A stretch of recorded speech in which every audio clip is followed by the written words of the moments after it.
ഇപ്പം നമ്മളിപ്പം ഒരു പ്രൊമോഷൻ വീഡിയോ ഒരു സ്റ്റോറിൽ പോയി നമ്മൾ ഡ്രസ്സ് നോക്കുന്നു ഇതാക്കുന്നു ആ ഡ്രസ്സിനെ കുറിച്ച് പറയുന്നത് അങ്ങനത്തെ ഒരു പ്രൊമോഷൻ വീഡിയോ എടുക്കണമെങ്കിൽ ഞങ്ങൾക്ക് ഒരു ഫുൾ ഡേ വേണം. ആ ഫുൾ ഡേ പണി എടുക്കുന്നതെന്ന് വെച്ചാൽ നമ്മളിപ്പം കല്യാൺ സിൽക്സ് അങ്ങനത്തെ വെച്ചാൽ വലിയ വലിയ സ്റ്റോറൊക്കെ ആണെങ്കിൽ നമ്മൾ ഈ 4 ഫ്ലോറും കയറി ഇറങ്ങണം ഓരോ ഷോട്ടിന്, അത് ഇത് അങ്ങനെ ഇങ്ങനെയൊക്കെ. പിന്നെ നമ്മൾ കാണുന്ന ഷോട്ടുകൾ മാത്രമല്ല, നമ്മൾ ഒരുപാട് ഷോട്ട് എടുത്തു വെക്കും. കാരണം എപ്പോൾ ഏത് ആഡ് ചെയ്ത് കൊടുക്കണം എന്ന് അവർ പറയുമ്പോൾ നമുക്ക് അത് കയ്യിൽ വേണം.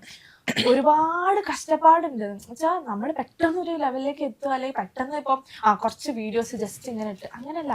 അതിപ്പോ നമ്മൾ ഇപ്പൊ ഞങ്ങളുടെ ഫ്രണ്ട്സ് തന്നെ ഞങ്ങൾ വീഡിയോ എടുക്കുന്ന കാണുമ്പോൾ പറയും, ഓ ഇത്രയും കഷ്ടപ്പാടായിരുന്നല്ലോ ഒരു വീഡിയോ എടുക്കാനെന്ന്. കാരണം വീഡിയോ എടുക്കുന്നത്, അതിന്റെ എഡിറ്റിങ്, ഇപ്പൊ ഒരു വ്ളോഗൊക്കെ ആണെങ്കിൽ ഒരു ഫുൾ ഡേ ഇരുന്ന് എഡിറ്റ് ചെയ്താലേ അതൊക്കെ തീരുള്ളൂ. നമ്മൾ ഇവന്റിനൊക്കെ പോയ വ്ളോഗുകളൊക്കെ ഞാനൊക്കെ എഡിറ്റ് ചെയ്യുമ്പോൾ ഞാൻ ഫുഡ് കഴിക്കില്ല, ഒന്നും നോക്കില്ല, ഫുള്ള് കഴിഞ്ഞിട്ടേ ഇതാക്കുള്ളൂ. അതുകൊണ്ട് തന്നെ നമുക്ക് സൈഡിൽ വേറെ ഹെൽത്ത് ഇഷ്യൂസ് വരും, കാര്യങ്ങൾ വരും, ഒരുപാട് കാര്യങ്ങളുണ്ട്. പക്ഷെ അത് ഇത്രയും നമുക്ക് എല്ലാവർക്കും എക്സ്പ്ലെയിൻ ചെയ്ത് കൊടുക്കാൻ പറ്റത്തില്ല.